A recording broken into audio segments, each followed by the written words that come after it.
sắc mến tân lệ ní tê chuộc lệ thì hián mối xì lâu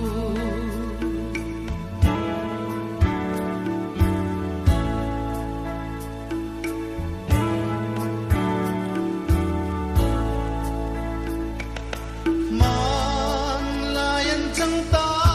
cần hình ní tên cô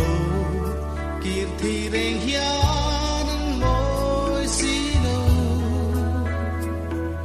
lên rùa lùi tê hián đón về chữ mô in nhil bị kê hián cơ rinh xì lâu tuần bằng một mây em trắng dấu ta dầm hoa liềm nụ màn lại cân nung lùi bề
làm số chút về căn hoa lên rùa lùi dòng tê khơi ya truan mò in đầm mà lâu mô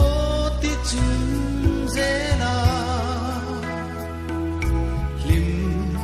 tê ya sắc mê tân lệ